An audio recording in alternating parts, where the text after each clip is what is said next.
in the wilderness taking 40 days on a trip that should have only taken 3 days because we don't know where we're going because we're operating outside of the presence of God. Somebody shout presence. It was a symbol of the presence of God, and it represented the strength of God. Because whenever they came upon a battle, they were able to hold up the ark of the covenant, and whoever was trying to overcome them would realize that they couldn't overtake them. Y'all ain't gonna help me here. You gotta understand something about the presence of God. When you operate in the presence of God, sometimes you ain't even got to open your mouth, baby. Sometimes you ain't got to say a word. Some of y'all been fussing too much. Some of y'all been cussing too much. Some of y'all been fighting too much. Why? Because you're not operating in the power of God. I dare somebody just to lift real quick. The presence of God is an outstanding under the covering of God. I ain't got to say nothing to you. They got to fuss with you. Amen. They got to fight with you. Amen. I'm standing in the presence of God. Which means that whatever's supposed to happen in this battle will occur. Now, I may take some bruises. Y'all ain't going to hear me here. I may get a few bruises. I may even get a few cuts. But one thing is for certain. If I operate in the presence of God, there's no way I can lose this battle. And y'all going to hear me here. Where are the 7 people in this house that can thank God for every scar that you had over your life? You've been bruised. You've been abused. You've been talked about. You've been lied on. But now you got a testimony that God brought me through this and He brought me through that. I got to start to prove where I done been. Somebody say amen. I got to start to prove where I have been. Stuff that used to make me cry don't make me cry no more. Where are the people that can thank God that you don't even cry about that no more?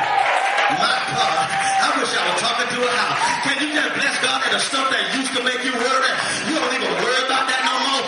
Folks still talking about you, but you don't even care because you understand that your favor ain't in other people's mouth, but it's in the hand of God. I feel like preaching in this house. High five somebody and tell them I am a child of God. I'm a child of God. All right, yeah. No matter what you think about me. Yeah. I'm a child of God. If you had something to bless me with, you would have done blessed me with it by now. Y'all ain't gonna hear me here. Where are the people that can shout that you know your blessing comes from the Lord?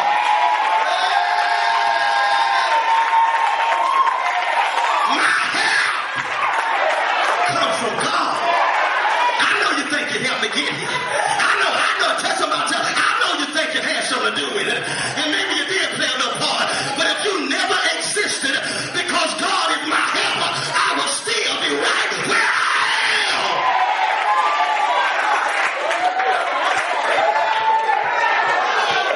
Tell somebody, I'm not standing on your back. Tell them I'm standing on a rock.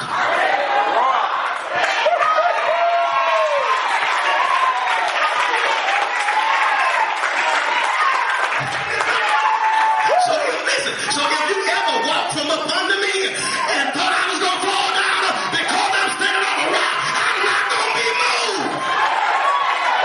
Tell somebody, tell them I'm not standing on your back. Tell them I'm standing on a rock. Say move if you want to. Say I ain't going nowhere.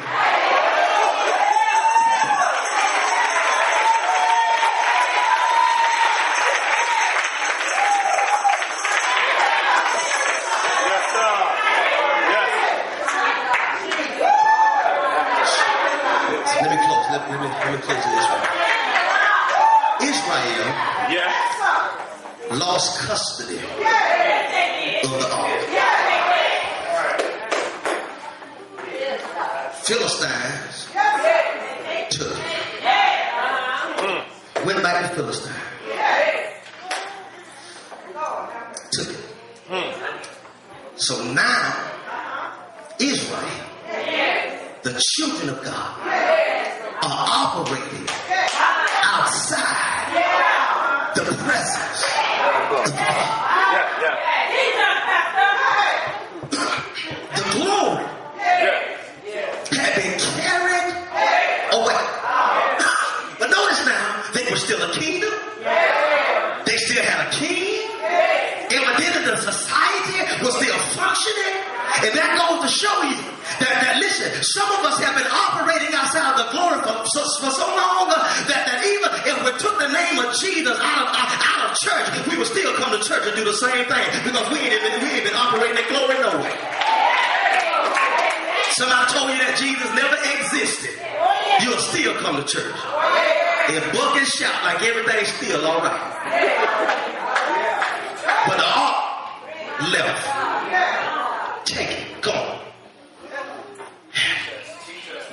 And when the ark left, even though everybody else was walking around like everything was fine, there were a couple of people that exemplified how greatly they needed the ark. When the Philistines took the ark, and when Eli's sons, including Phinehas, died in battle trying to keep it, they came back to Eli. Said, Eli, your sons have been killed in battle. And Eli said, okay. That happens in war. You done told me where my sons are.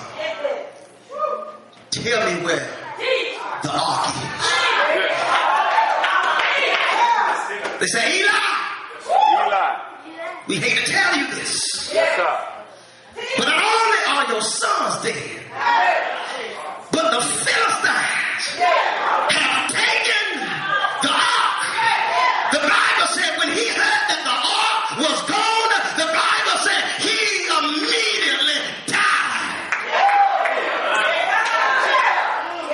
Fell off his chair and broke his neck.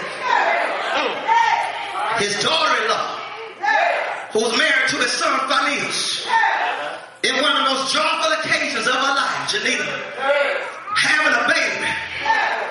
They rushed in when she was having a baby. Midwives must have told us, listen, your brother-in-law got killed in battle, okay? That happens in war. Your husband has died in battle.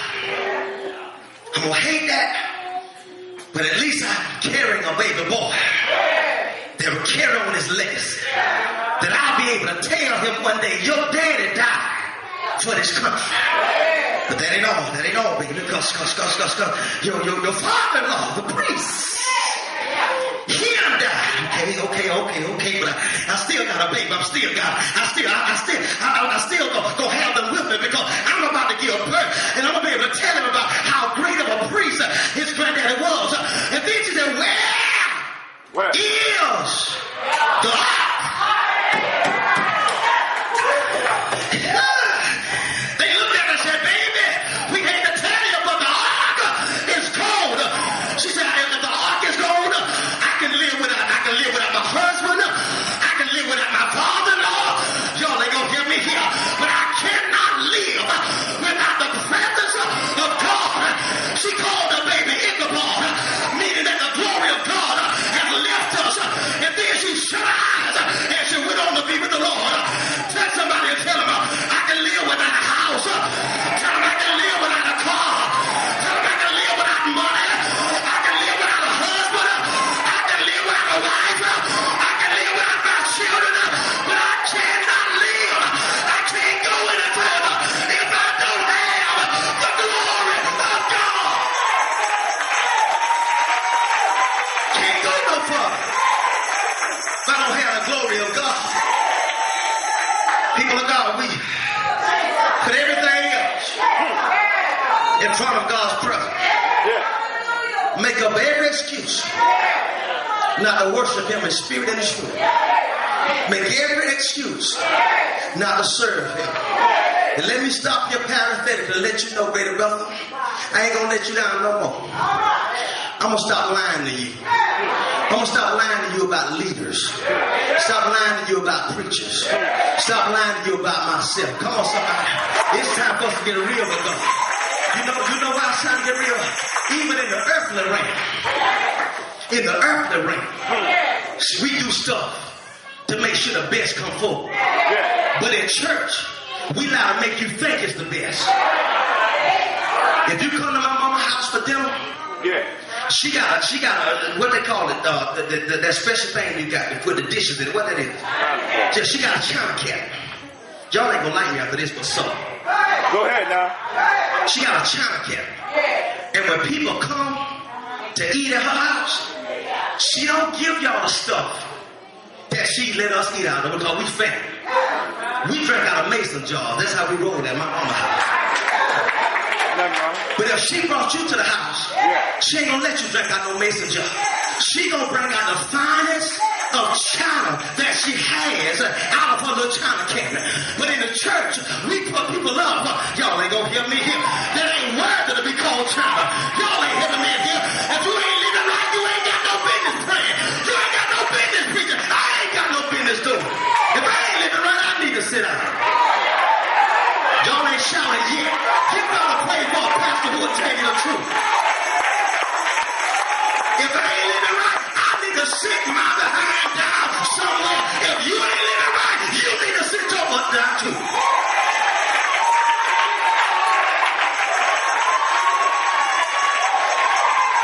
I ain't gonna put you up and you ain't worthy to be called child. So what if you don't like me no more? You've been inconsistent anyway. Sit down, sit down. Time for us to be real and operate in the prayer. That's why people don't come to church. Because they see us do everything we build enough to do. And then when we come in the house of God, we all of a sudden holier than thou. Praying with big words and special words like we really know about God. The devil is a liar. I'm tired of operating outside of the presence of God. Sit down. Y'all don't make me preach like this. All right. Come on, somebody say it's tight, but it's right.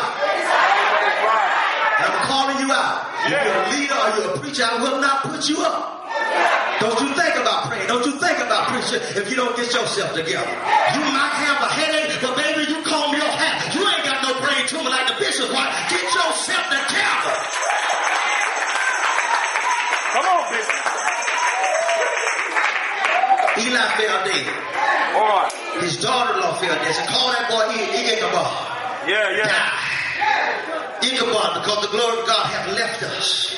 She makes us have to live without everything else. Please sit. Just give me 5 minutes. Come on now. But I can't live without the presence of God. So when David took office, come on, bring it back. Yes, sir. When David took office, took the throne, he had one mission in mind. I must go retrieve the ark. I don't want to leave these people without having the presence of the Lord around us. Yeah. Show me where it is. Show me where it's at. And I'm going to go and get the presence of the Lord. So read it in 2 Samuel 6. It's good reading, read it. And what happens is, he takes it, he goes there, and he retrieves